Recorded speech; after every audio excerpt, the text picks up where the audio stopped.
Have you ever looked at someone and think, oh my God, this person is so hot, they're so sexy, and they're so magnetic? And then you ask yourself, I wonder, how do they do this? Okay, so today I want us to talk about how to be magnetic, to be sexy, and to be hot. Okay, the first thing that I would say is you need to learn to love yourself. But before you can love yourself, you need to know yourself. How do you do that? By spending time with yourself, by journaling your thoughts, by asking yourself, what is your favorite meal?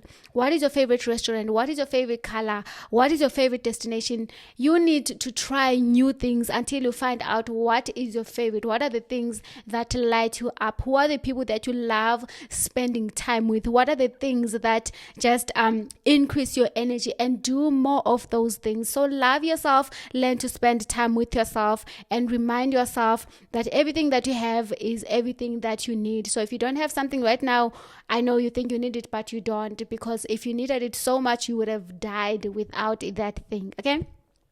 The second thing that I want to talk about is you need to meet your core needs. I think this is very important. And as someone who has always wanted people to make me feel safe, especially when I'm in a relationship, wanting people to do things for me, I have learned that meeting my core needs is the best advice that I have ever had before. So for me, I love words of affirmations. So because I love words of affirmations every day, okay, not every day, but most of the time, I love sitting down with myself and then just maybe journaling, or maybe looking myself in the mirror and saying, I am so proud of you for doing this. I'm so proud of you for doing this. I love you. You look beautiful. Whatever it is, if you are someone who loves words of affirmations, meet that need by writing a letter to yourself, journaling on your book about why you are proud of yourself or why you love yourself.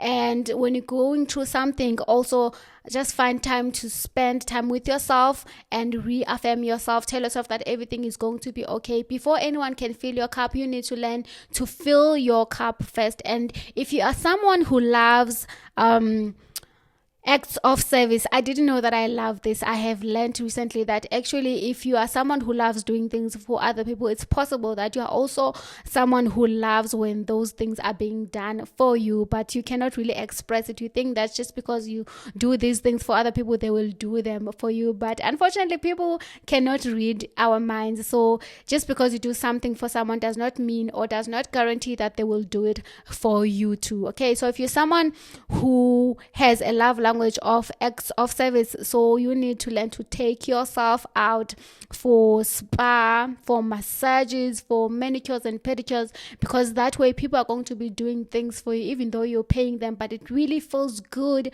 when you're getting that massage. You need to learn to go to the restaurant and buy delicious food, because that way you're not always cooking for yourself. So learn to hire people to do things for you if you're someone who loves acts of service. Okay. And then the third thing that I have here is you need to learn to take care of yourself. I am not gonna lie, for me this has not been easy, because I think my excuse was because I work from home. So I'll just wake up, maybe just brush my teeth, wash my face, eat, and get to work. But now I have changed that. So just because you're working from home does not mean that you must not put yourself together. Wake up in the morning, take a good shower, wash your hair, oil your hair, comb your hair, whatever it is. Just take care of yourself. Wear makeup if you can, but I don't wear makeup every day. But I am so proud of how I just put an effort on my day-to-day looks now. I actually had something very interesting, that people, when they look at you, they look at your shoes and then they look at what you are carrying. After hearing that, I am so mindful of the shoes that I wear, and I've actually noticed that when I look good, I feel good, and when I feel good, people also start treating me good. I have gotten rid of my ugly flops and my ugly Crocs, and I have told myself that I will never get out of my house wearing just slippers ever again, even if I'm just going to the shops that are around near me to buy bread. You need to make an effort in how you look, because trust me, when you look good, you feel good, and when you feel good, you do good. And you'll see that the more you do this, the more productive you will be, and you'll just have a positive outlook in life. Okay. Okay, another thing that I want to discuss is you need to learn to slow down. And this is something that I am still learning as well. When I'm watching YouTube, usually I increase my speed to even two sometimes, but I am learning to slow down, because I know that when you slow down, you tend to see things clearly. If you're someone who drives often at the freeway, you notice that when there's traffic or when there's an accident and then you are forced to slow down, you start to see things, and then you start questioning yourself and asking, has this house always been here, or has this tree always been here, or this house, or this building? It has been there, but you have not been able to see it because you were so focused on where you were going. You were so fast that you couldn't see your surroundings. So learn to slow down, not just when it comes to driving, but also when it comes to reading, when it comes to listening to something. Learn to slow down, and I promise you will not regret. And I think when you slow down also, it tells your mind that you are safe. I know for me, when I am nervous and I'm giving a public speech, whether it is at Toastmasters or at work, when I'm nervous, I speak very fast, and that way people cannot even get clarity from what I am saying. So learn to slow down. And this is also a lesson for me that I am going to practice this year. Okay. And then another thing that I want to discuss is you need to learn to think like God. Okay. What do I mean by this? So when you are fearful of something, let's say, for example, you are scared of doing something and you have this fear that maybe you are not good enough, ask yourself, what would God say about you in this situation? You know that you are fearfully and wonderfully made. So ask yourself, does God agree with what you are thinking? Does God not tell you that you fearfully and wonderfully made? Does he not tell you that all things are possible? Does he not tell you that all things are possible through Christ? So every time you have negative emotions or negative thoughts, just ask yourself, what would God think about this situation, and try to mimic whatever that you feel like God would say. Because like it or not, we know when we are right, we know when we are wrong, we know what would God think about something, just that we want to feed our egos. So learn to question your thoughts and ask yourself, what would God think about this? And I think what helps me as well with this is I have devotions on my app, on the Bible app, that I love reading, and I get perspectives from other people as well. And when I don't understand the word of God, I also get other people to explain to me, whether it is in sermons or it is in devotions. But spend time just reading the Bible, especially if you are a Christian, and just learn more about God, so that you can be able to question your negative thoughts and say, what would God think about this? Okay. And then another thing is you need to learn to surrender. Okay. So I think for me, this reminds me of someone who said that sometimes, in fact, most of the time, as people, we love struggling. We love forcing things. We love doing things, doing all the gymnastics, and not just trusting God. Okay. I think there's a verse in the Bible. I just don't know where it is. If you know, please write it down in the comments section below. But it says that God is the one who grows the plants. So the plants are not grown by the person. The plants are not grown by the person who plants them. They're not grown by the person who waters them, or the person who takes out the weeds next to them and cleans the environment next to it. But it is actually God.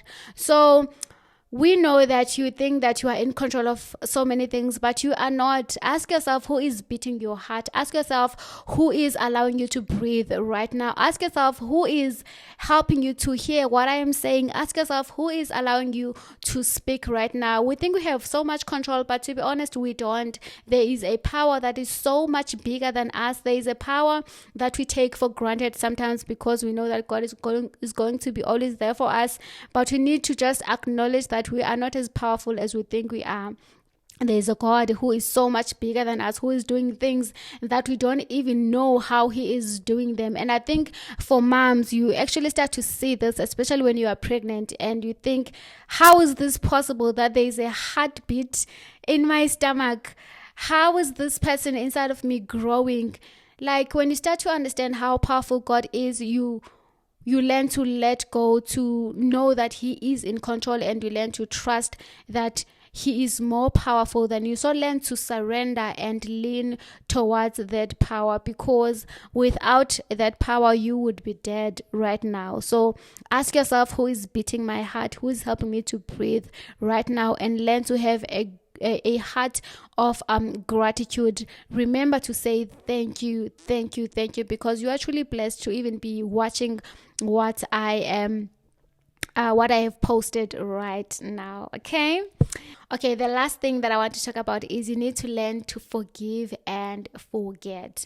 Okay, this is something new for me. I feel like forgiving is not easy, but what I do is I always ask God to help me, and I always remind myself that I am not perfect, and I always remind myself that people who hurt me, sometimes it is not even about me, it is about them.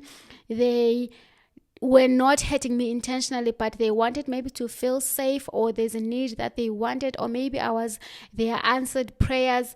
Like for me, I always try to ask God for guidance when it comes to forgiveness. And forgetting and not just forgiving is something that I'm also learning right now.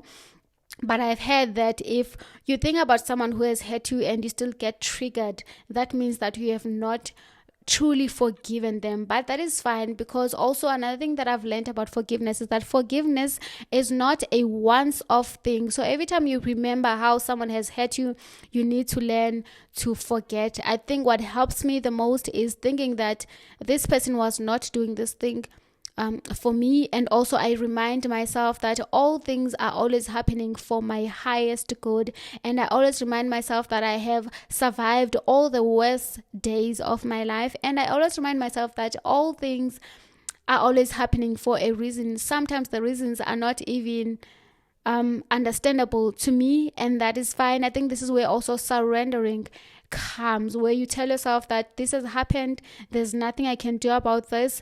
I'm going to trust the process. I'm going to trust God. I'm going to trust that all of this will end up working out for me. Okay. I don't know if I've mentioned this, but the last one I would say is you need to learn to be confident. And confidence is not something you're born with or without. There are things that you can do to be more confident. One of them is you need to stop lying to yourself. So if you promise yourself something, you need to follow through with that, because if you don't, your self-esteem will drop and you will not trust yourself. So you need to learn to trust yourself by doing more of the things that you have promised that you're going to do for yourself. You need to learn to rely on yourself. You need to learn to try new things. You need to learn to be bold. You need to learn to not let fear to stop you. Even if you're scared, sometimes you jump. You go there, you chase those dreams, you try that something new, even though you're scared. And trust me, after that, you'll be so proud of yourself. Okay, I hope this helps. Let me know on the comments section below, what do you think, and what is your biggest takeaway, or what is something that you think we need to add into this list so that it can be more beautiful, sexy, and hot, and also magnetic. Have a great day. I love you so much. Goodbye.